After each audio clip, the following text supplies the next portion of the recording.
Je crois que l'église, c'est vraiment un lieu de communion. Si on regarde et si on reprend chaque intervention, derrière, il y a l'idée de mettre en lien. Aujourd'hui, nous avons vécu un rassemblement qui s'appelle Terre d'Espérance, où nous avons entendu de nombreux témoignages sur l'écologie, sur le devenir aussi de nos paroisses, du monde rural.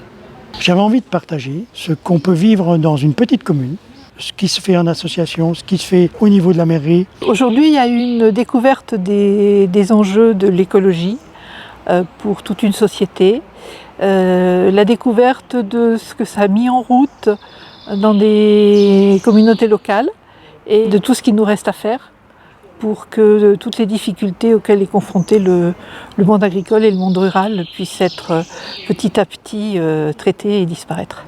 Alors ce qui m'a donné envie de venir aujourd'hui, c'est le fait que chaque mouvement et association présente ce qu'il fait. Donc moi je fais partie d'un groupe de jeunes Yes Ozanam qui officie sur la communauté de paroisse Bienheureux Frédéric Ozanam, donc Famec, Floranger et Ucange. Et j'avais envie de présenter ce qu'on faisait, donc c'est-à-dire des initiatives autour de l'écologie. Et aujourd'hui ça tombe bien parce que c'est l'écologie qui est mise en avant, donc j'avais vraiment envie de présenter ça.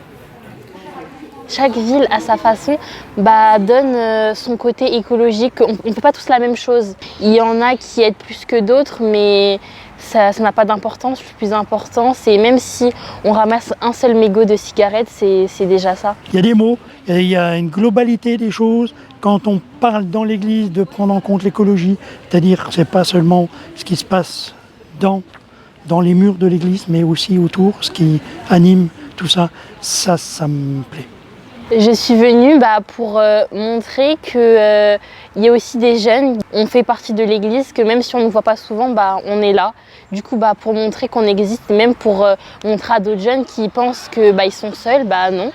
Et aussi qu'on s'investit dans l'église. On a entendu parler de l'église verte, ça nous a beaucoup plu. On se dit que quand on aura fini actuellement notre projet qu'on a autour de l'écologie, continuer et essayer l'année prochaine d'avoir le logo de l'église verte. Ça, franchement, si on peut avoir ça, ça serait vraiment une très très belle récompense de tous les efforts qu'on aura pu faire.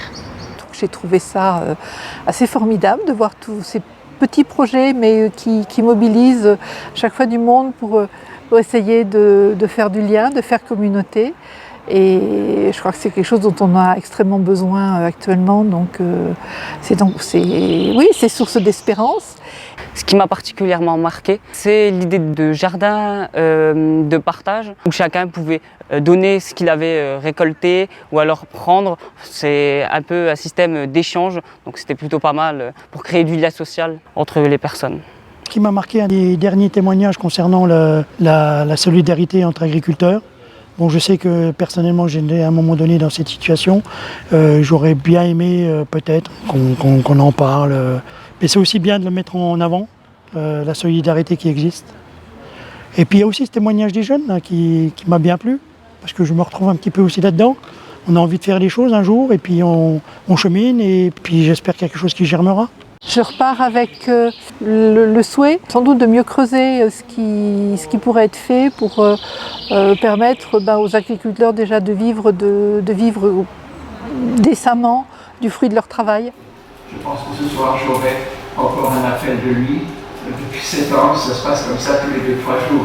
En tout cas, moi j'espère une chose, c'est que cette ouverture permettra à des gens de s'y retrouver et d'avoir envie de venir peut-être d'une autre façon à l'église, de partager.